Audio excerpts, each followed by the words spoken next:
সুপ্রিয় দর্শক মণ্ডলী, আপনাদের সবাইকে আমন্ত্রণ জানাচ্ছি বিশ্ববিদ্যালয় পর্যায়ে শিক্ষার্থীদের অংশগ্রহণে সংসদীয় ধারা জাতীয় বিতর্ক প্রতিযোগিতা বিএসবি ক্যামব্রিয়ান পাবলিক পার্লামেন্টের আজকের কোয়ার্টার ফাইনালের এই প্রতিযোগিতায় আমাদের আজকের এই কোয়ার্টার ফাইনালে ছায়া সংসদের যে বিষয় নিয়ে দুটি দল তর্কযুদ্ধ অবতীর্ণ হবে সেটি হচ্ছে আন্তর্জাতিক বাজারের সাথে সামঞ্জস্য করেই তেল, গ্যাস, বিদ্যুতের দাম বৃদ্ধি করা হচ্ছে। এবং এই বিষয়ে সরকারি দল হিসেবে বক্তব্য প্রদান করবে BGMA university of fashion and technology এবং বিরোধী দল হিসেবে বক্তব্য প্রদান করবে স্টেট ইউনিভার্সিটি অফ বাংলাদেশ। আসুন দর্শক মণ্ডলী, আমরা সর্বপ্রথমেই পরিচিত হয়ে নিই আমাদের আজকের এই প্রতিযোগিতায় সরকারি ও বিরোধী দলের বক্তাদের সাথে। সরকারি দল বিজিএম ইউনিভার্সিটির বক্তারা হলো মাননীয় প্রধানমন্ত্রী ও সংসদ নেতা মোহাম্মদ আশিকুল ইসলাম চয়ন, মাননীয় বাণিজ্য মন্ত্রী নাজমুল মোর্শেদ এবং মাননীয় সরকার দলীয় সংসদ সদস্য সৈয়দ খালিদ মাহমুদ। বিরোধী দল স্টেট ইউনিভার্সিটি অব বাংলাদেশের বক্তারা হলো মাননীয় বিরোধী দলীয় নেতা সাবরিনা ইসলাম মিলি, মাননীয় বিরোধী দলীয় উপনেতা মোশরেফা খন্দকার এবং মাননীয় বিরোধী দলীয় সংসদ সদস্য জাহিদ হোসেন রেজা। আমাদের সাথে সম্মানিত বিচারক হিসেবে উপস্থিত রয়েছেন জনাব মেহেদী হাসান তামিম, প্রাক্তন সভাপতি, ঢাকা বিশ্ববিদ্যালয় ডিবেটিং সোসাইটি ও উপকর কমিশনার। রয়েছেন তাহমিনা বেগম রিনা, প্রাক্তন বিতার্কিক ও সহকারী অধ্যাপক শেরেবাংলা কৃষি বিশ্ববিদ্যালয়। এবং আরও রয়েছেন ডক্টর এস এম মোর্শেদ, প্রাক্তন বিতার্কিক ও জাতিসংঘের খাদ্য ও কৃষি সংস্থার যোগাযোগ পরামর্শক। সমগ্র বিতর্ক প্রতিযোগিতাটি পর্যবেক্ষণ করে আজকের এই তরুণ বিতার্কিকদের বক্তব্যের আলোকে বক্তব্য প্রদান করার জন্য আমাদের সাথে প্রধান অতিথি হিসেবে উপস্থিত রয়েছেন বাংলাদেশের কমিউনিস্ট পার্টির সাধারণ সম্পাদক কমরেড মুজাহিদুল ইসলাম সেলিম। কমরেড মুজাহিদুল ইসলাম সেলিমের বক্তব্য আমরা আমাদের আয়োজনের একেবারেই শেষে শুনব।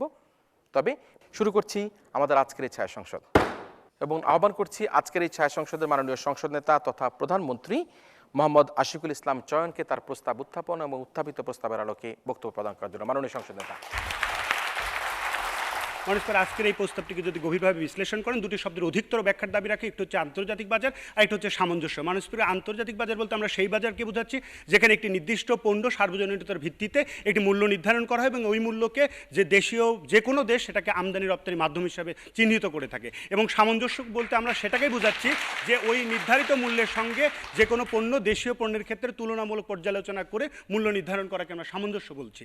এবং আজকের বিতর্কটা হচ্ছে তেল, গ্যাস এবং বিদ্যুতের দাম বৃদ্ধি প্রসঙ্গে। মাননীয় স্পিকার, আমি আজকে এই প্রস্তাবটি এই ছায়া সঙ্গে উত্থাপন করেছি সংবিধানের 19-1 এবং 2 অনুচ্ছেদের কথা মাথায় রেখে। মাননীয় স্পিকার, আপনি জানেন সংবিধান 19-1 এবং 2 অনুচ্ছেদে বলা আছে জনগণকে সম্পদের সুষম বন্টন করতে হবে। মাননীয় স্পিকার, যেহেতু আমাদের 7% মানুষ পাইপলাইনের গ্যাসের সুবিধা পাচ্ছে, 93% মানুষ এখনও পাইপলাইনের গ্যাস থেকে বঞ্চিত আছে। মাননীয় স্পিকার, অগ্রসরমান 7% মানুষের কথা চিন্তা করে অনগ্রসর 93% মানুষের কথা আমরা উপেক্ষা করতে পারি না। মাননীয় স্পিকার, যারই ফলশ্রুতিতে মাননীয় স্পিকার এই 93% মানুষের মধ্যে আছে হাওর বাওরের মানুষ, বিলের মানুষ। মাননীয় স্পিকার, গ্রামের প্রত্যন্ত এলাকার মানুষ। মাননীয় স্পিকার, যার ফলশ্রুতিতে আমরা বৃদ্ধি করার প্রস্তাব করছি। এই কারণে আমরা যখন 2009 সালে প্রস্তাব করি দাম বৃদ্ধির, মাননীয় স্পিকার, তার ফলশ্রুতিতে যে প্রফিট হয় সেই প্রফিটের মাধ্যমে কিন্তু আমরা নতুন 21টি কূপ খনন করেছি এবং সরবরাহ নিশ্চিত করার প্রক্রিয়াধীন রেখেছি। মাননীয় স্পিকার, এবং সবথেকে বড় কথা, সম্পদের মূল্য শূন্য ধরে পৃথিবীর কোনো রাষ্ট্র কিন্তু কোনো সম্পদের মূল্যকে শূন্য ধরে নির্ধারণ করতে পারে না। মাননীয় স্পিকার, যারই ফলশ্রুতিতে আমাদের দেশের সম্পদের মূল্য পানির থেকে কম ধরে কিন্তু আমরা গ্যাসের মূল্য নির্ধারণ করছি। মাননীয় স্পিকার, এটা কখনোই হতে পারে না। মাননীয় স্পিকার, এবং যার ফলশ্রুতিতে আমরা এটা বাড়ানোর প্রস্তাব করছি। মাননীয় স্পিকার, মাননীয় স্পিকার, আমরা প্রশ্নটা নেই। জি, আন্তর্জাতিক বাজারে যেখানে 6 বছরের সবচেয়ে বেশি দরপতন 2015-তে ঘটেছে, তখন আপনাদের এই বাজারে কেন আপনারা দাম কমাতে পারছেন না? সেটি কোন ধরনের সুবিধা? মাননীয় স্পিকার, আমার বিরোধী দলের নেত্রী উনি কিন্তু খুব সূক্ষ্মতার সঙ্গে প্রশ্নটা করেছেন। উনি কিন্তু উত্থাপন করেন কোন বিষয়টার নিম্নমুখী রয়েছে। আমি কিন্তু গ্যাস নিয়ে কথা বলছিলাম। মাননীয় স্পিকার, আমাদের গ্যাসের ক্ষেত্রে যখন মাননীয় স্পিকার আমি বলতে চাই, মাননীয় স্পিকার, সেটি হচ্ছে 2015-র 7 জানুয়ারি বণিক বার্তাতে রেকর্ড পতনের পর দেশে তেলের কথা বলছি, জ্বালানি তেলের দামের কথা বলছি। জি মাননীয় স্পিকার, আমি কিন্তু গ্যাস নিয়ে কথা বলছিলাম। উনি তেলের কাছে কিন্তু আমি যাইনি। মাননীয় স্পিকার, আমি তেলের কথা বলবো। মাননীয় স্পিকার, গ্যাসের কথা আমি আন্তর্জাতিক বাজারে বলেছি। গ্যাস নিম্ন পর্যায়ে কিন্তু আমাদের দেশে হচ্ছে, যেমন পাকিস্তানে। মাননীয় স্পিকার, উনি সংবিধানের 19-এ ধারায় প্রস্তাব তুলেছেন, সেখানে কি শুধু লেখা আছে গ্যাসের কথা? তাহলে বিদ্যুতের তেল নিয়ে উনি প্রস্তাব তোলেননি? মাননীয় স্পিকার, আমরা সম্পদের সুষম বন্টনের কথা বলেছি, ওখানে কিন্তু 19-এর সংবিধানের দুয়ের কিন্তু সেখানে মূল্যের কথা নেই মাননীয় স্পিকার, এটা মনে রাখতে হবে তাকে। মাননীয় স্পিকার, আমি তেলের কথায় আসবো মাননীয় স্পিকার। তেলের কথা মাননীয় বিরোধী দলের নেত্রী বলেছেন, কিন্তু মাননীয় স্পিকার আপনাকে মনে করতে হবে আমরা যখন $122 যখন আন্তর্জাতিক বাজারে ছিল তখনই কিন্তু $90 ধরে কিন্তু আমাদের দেশীয় পণ্য নির্ধারণ করেছি, কারণ সেখানেও $32 আমরা ভর্তুকি দিয়েছি মাননীয় স্পিকার। এখন কমছে, এটার সঙ্গে সাম্রাজ্যবাদী উগ্র বুর্জোয়াদের নীতি কিন্তু এখানে দায়ী মাননীয় স্পিকার। মাননীয় স্পিকার, আমি আসছি মাননীয় স্পিকার, তেলের ক্ষেত্রে আমাদের যে ভর্তুকি গত বছর আমাদের কিন্তু 2500 কোটি টাকা ভর্তুকি দিতে হয়েছে মাননীয় স্পিকার। আমরা বিদ্যুতের কথা বলে আমার প্রস্তাবের মধ্যে মাননীয় স্পিকার প্রশ্ন একটা আসে। জি, উনি ভর্তুকি দিয়েছেন বলছেন, ভর্তুকিটা কোন তথ্য অনুসারে উনি এটা বলেছেন এক, আর সেই ভর্তুকির আদৌ কোনো স্বচ্ছতা আছে কিনা এই সংসদে সেটি প্রমাণ করবেন। মাননীয় স্পিকার, ওনাকে আমি অনুরোধ করব বিপিসির ওয়েবসাইটে যাওয়ার জন্য, এবং বিপিসির তথ্য অনুযায়ী কিন্তু 2500 কোটি টাকা এটা ভর্তুকি ছিল মাননীয় স্পিকার। আমি এবার আমার বক্তব্যের বিদ্যুৎ খাতের কথা বলছি মাননীয় স্পিকার। মাননীয় স্পিকার, আমরা যখন 2009 সালে ক্ষমতা গ্রহণ করলাম এর জাতি কিন্তু অন্ধকারাচ্ছন্ন ছিল মাননীয় স্পিকার। মাত্র 4500 মেগাওয়াট বিদ্যুৎ সক্ষমতার থেকে আমরা 13,383 মেগাওয়াটে সক্ষমতা অর্জন করেছি মাননীয় স্পিকার। আজকে বিদ্যুতের ক্ষেত্রে আমরা যখন ক্ষমতায় আসি মাননীয় স্পিকার তখন কিন্তু 27টি কেন্দ্র ছিল, এখন সেটা 92টি কেন্দ্রতে আমরা উৎপন্ন করেছি মাননীয় স্পিকার। অতএব সম্পদের বন্টন করতে গেলে সকলের নিশ্চয়তা দিতে গেলে মূল্যের কিন্তু একটু বৃদ্ধি করতেই হবে মাননীয় স্পিকার। তা আমি মনে করি আমার এই প্রস্তাবটি যথার্থতার বিবেচনা করে এই ছায়া সংসদে গৃহীত করার দাবি রেখে আমি আমার বক্তব্য শেষ করছি। ধন্যবাদ মাননীয় স্পিকার। সরকার থেকে আজকে মাননীয় সংসদ নেতা বলে গেলেন এই সরকার জনবান্ধব সরকার এবং জনগণের কথা বলে বিধায় কিন্তু তারা একটা ন্যায্যতার সাথে এই মূল্য বৃদ্ধির দিকে এগিয়ে যাচ্ছে বলে তিনি উল্লেখ করেছেন। আমরা শুনবো আমাদের আজকের এই ছায়া সংসদের মাননীয় বিরোধী দলের নেতা সাবরিনা ইয়াসমিন মিলির কাছ থেকে এবারে তার বক্তব্য। ধন্যবাদ মাননীয় স্পিকার, আজকের এই মহান সংসদে আমাকে কিছু বলবার সুযোগ প্রদান করার জন্য। আমার সরকারি দল যেটি বললেন সেটি হচ্ছে ভর্তুকি, অর্থাৎ বাঙালির আমরা জানতাম 3 হাত, কিন্তু এবার জানি হচ্ছে এই সরকারের 3 হাত, 1 হাত ডান হাত, বাম হাত আর 2 ও 3 হচ্ছে অজুহাত। সেই অজুহাত এবারও আমরা পেলাম মাননীয় স্পিকার। তো এখন আমি শুরু করতে চাই যুগান্তর 2014 এপ্রিলের একটি রিপোর্ট দিয়ে, যেখানে বলা হয়েছে জ্বালানি ও বিদ্যুৎ খাতে কেন ভর্তুকি দিচ্ছেন এই সরকার, যারা ভর্তুকি বলে খালি দাম বাড়াচ্ছেন। তার কারণ হচ্ছে অধ্যাপক আনু মোহাম্মদ বলেন জ্বালানিতে ভর্তুকি দিতে হচ্ছে ভুল নীতি আর দুর্নীতির কারণে, সেখানে কোনো জনগণের স্বার্থে নয়। আরেকটি হচ্ছে বিদ্যুৎ খাতে তারা সঠিকভাবে পরিচালনা করতে পারছে না বিধায় ভর্তুকি দিচ্ছে, যে ভর্তুকির কথা বলে আজকে জর্জরিত করে তুলেছে পুরো দেশকে। আসলে এই ভর্তুকি নেটেল আপনাদের দুর্নীতির ফল। 2009 সাল থেকে 2015 সালে যে আন্তর্জাতিক রিপোর্টটি রয়েছে সেটি বলছে যে আন্তর্জাতিক বাজারে যখন এই 6 বছরে দাম কমেছে মাত্র 3 বার, তখন এই বাজারে তারা 6 বার দাম বৃদ্ধি করেছে। এটি আসলে কোন ধরনের সামঞ্জস্যতা আমাদের বোধগম্য নয় মাননীয় স্পিকার। মাননীয় স্পিকার, আরেকটি ব্যাপার হচ্ছে বিদ্যুৎ। আমরা একটা প্রশ্ন নাই। জি মাননীয় স্পিকার, উনি কি বলবেন যে 4500 থেকে যখন 13,000 মেগাওয়াটে আমরা উত্তীর্ণ করলাম, এইটা কোনো পৃথিবীর এমন কোনো উন্নয়নশীল রাষ্ট্রের নাম বলতে পারবেন কি উনি, যেখানে এত অল্প সময়ে বিদ্যুতের এই অভাবনে সাফল্য করেছে? একটি নাম বলুন মাননীয় স্পিকার। মাননীয় স্পিকার, আজকে উনি বলছেন ভর্তুকির কথা, সেই ভর্তুকির উত্তর দিতে গিয়ে উনি আবার বিদ্যুৎ কেন উৎপাদনের কথা বলছেন। উনি আসলে কি বলছেন উনি বোধহয় নিজেই বুঝতে পারছেন না। যা হোক মাননীয় স্পিকার, আমি চলে যাচ্ছি যে আমরা কেন বলছি সামঞ্জস্য নেই। তার কারণ হচ্ছে 2009 এবং 2014 মধ্যে যে আন্তর্জাতিক বাজারের দর ওঠানামা, সেখানে মাত্র 3 বার, কিন্তু আমাদের দেশীয় বাজারে ঘটেছে 6 বার। মাননীয় স্পিকার, এখানে তাহলে সামঞ্জস্য নেই, তাহলে বৃদ্ধি হচ্ছে কিভাবে, এটি একটি প্রশ্ন থেকে যায়। উনি যেটা বলছেন 2009 থেকে 14 পর্যন্ত 7 বার এবং পাইকারি মার্কেটে 6 বার বিদ্যুতের দাম বৃদ্ধি করা হয়েছে। এখানে উল্লেখ্য থাকে এই বিদ্যুৎ উৎপাদনে 33% ফার্নেস অয়েল ব্যবহৃত হয়।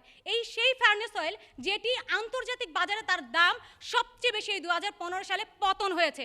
তাহলে আমাদের কি ঘটনা দরকার ছিল? তাহলে বিদ্যুৎ উৎপাদনে আমাদের খরচ কমেছে, আমাদের বাড়তি বিল গুনতে হবে না। কিন্তু আজকে দোকানি ব্যবসায়ী যখন মাস শেষে বিদ্যুতের বিল দিতে যাচ্ছেন, তখন তার মাথায় হাত, বিদ্যুতের ইউনিট বেড়ে গিয়েছে। সেটি যে উৎপন্ন করলাম বিদ্যুৎ, আর বিদ্যুতের দাম গেল। আমরা একটা প্রশ্ন নিচ্ছি। জি প্রশ্ন। মাননীয় স্পিকার, আমাদের বিরোধী দলীয় নেতা বলে গেলেন দুর্নীতির কথা, আমরা নাকি দুর্নীতিতে সব গ্রাস করে ফেলেছি। যখন ক্ষমতা গ্রহণ করি তখন ছিলাম দুর্নীতিতে চ্যাম্পিয়ন। এখন মাননীয় স্পিকার সেখানে কিন্তু টপ 10-এও নেই মাননীয় স্পিকার। তাহলে কেন তিনি এই বিভ্রান্তিকর তথ্য এই সংসদে উপস্থাপন করলেন? আপনি যেটি বলছেন সেটি হচ্ছে ওই যে সংবিধানের বইয়ের পাতা থেকে উত্থাপন করলেন না বিল, আপনারা তো জনসাধারণের দিকে তাকিয়ে দেখেন না। তাহলে এই যে প্রতিটি সেক্টরে যে আমরা প্রতিটি দুর্নীতি দেখলাম, সেটি আপনারা করেননি, সেটি প্রমাণ করেন। মাননীয় স্পিকার, এবার চলে যাই গ্যাস খাতে।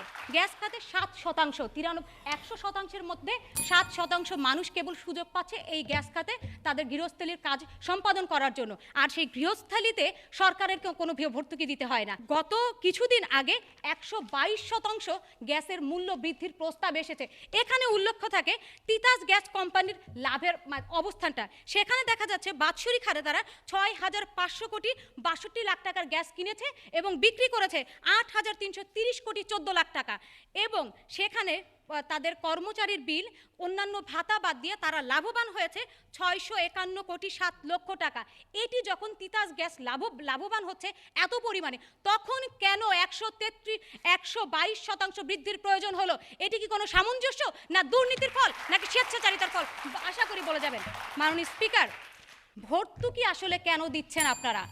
ভর্তুকি আপনারা দিতে চাচ্ছেন এই কারণে, তার কারণটা হচ্ছে জনসাধারণকে সুন্দর সাবলীক একটা স্থির জীবন যাপনের জন্য, জীবন এনশিওর করার জন্য। কিন্তু আপনারা কি করছেন? সেটি যুগান্তরের রিপোর্ট বলে দেয়, সেটি বণিক বার্তার রিপোর্ট বলে দেয়, সেটি আজকে প্রতিদিনের পত্রিকার রিপোর্ট বলে দেয়। প্রতিটি ক্ষেত্রে একটি কথা এসেছে, সেটি হচ্ছে অস্বচ্ছ ভর্তুকির প্রতিবেদন। মাননীয় স্পিকার, আরও ভর্তুকির স্বচ্ছতা নেই সে বিষয়ে বিইআরসির ক্ষেত্রে বলা হয় যে তারা নাকি ইদানিং সরকারের নির্দেশ পালনকারী সংস্থায় পরিণত হয়েছে। দাম যখন বাড়াতে বলছে তখন বাড়াচ্ছে, দাম যখন কমাতে বলছে তখন কমাচ্ছে।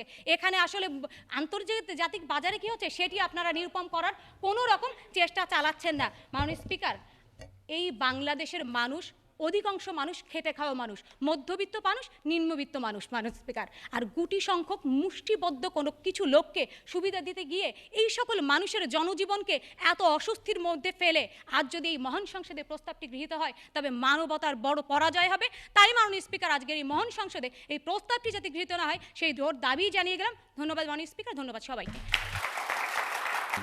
ভর্তুকি এবং এই ভর্তুকির অজুহাতে সরকারকে দায়বদ্ধ করে বলছে, কেন এত ভর্তুকির কথা বলছেন সে জবাব খোঁজার চেষ্টা করছি আমরা, এবং সে কারণের জন্য আমরা আমাদের আজকের যে তেল, গ্যাস, বিদ্যুৎ দাম বৃদ্ধি, এই ছায়া সংসদে মাননীয় মন্ত্রী যিনি বাণিজ্য মন্ত্রণালয়ের দায়িত্বে নিয়োজিত, অবশ্যই ছায়া সংসদ, সেই সংসদের মন্ত্রী নাজমুল মোর্শেদকে আহ্বান করছি এই পর্যায়ে তার বক্তব্য প্রদান করার জন্য। মাননীয় স্পিকার, যদি টিকিয়ে রাখতে চাই দেশের সত্তা, সবার আগে প্রয়োজন বিদ্যুৎ ও জ্বালানি নিরাপত্তা। এই মূল মন্ত্রকে সামনে রেখে আমার সরকার সামনের দিকে এগিয়ে যাচ্ছে, যার ফলশ্রুতিতে মাননীয় স্পিকার, আন্তর্জাতিক বাজারে গ্যাসের আকাশচুম্বী মূল্য হওয়া সত্ত্বেও আমার সরকার আমার দেশে সেই 7% অগ্রসরমান জনগণকে মাননীয় স্পিকার গ্যাস দিয়ে যাচ্ছে পানির থেকেও কম দামে। যে গ্যাস মাননীয় স্পিকার 2 চুলার গ্যাস পাকিস্তানে দেওয়া হচ্ছে 4,000 টাকায়, ইন্ডিয়াতে দেওয়া হচ্ছে 3,000 টাকায়, আমার সরকার কিন্তু আমার দেশে দিয়ে যাচ্ছে মাত্র 450 টাকায়। মাননীয় স্পিকার, এটা কিভাবে সম্ভব? আমার কাছে বোধগম্য নয়।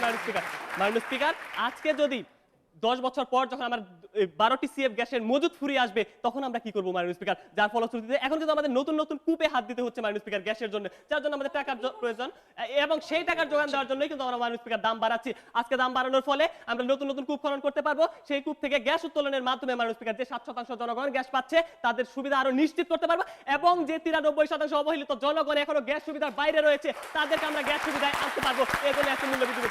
তারা বললেন আমরা নাকি মাননীয় স্পিকার সংবাদপত্র পড়ি না, তিনি অনেক সময় যুগান্তর আরো কি কি সংবাদপত্রের কথা বলে গেলেন, তাকে বলতে চাই দ্য ডেইলি স্টারের 22 অক্টোবরের রিপোর্টটা দেখুন 2014। মাননীয় স্পিকার, সেখানে উল্লেখ করা হয়েছে বাপেক্স ব্যতীত বিভিন্ন আন্তর্জাতিক সংস্থা আমার দেশ থেকে মাননীয় স্পিকার এই গ্যাস উত্তোলন করে যাচ্ছে, কিন্তু তাদের যে উৎপাদন এবং বিপণন ব্যয় তার সাথে কিন্তু আমার বাজার মূল্য। একটা প্রশ্ন একটু নেই জি।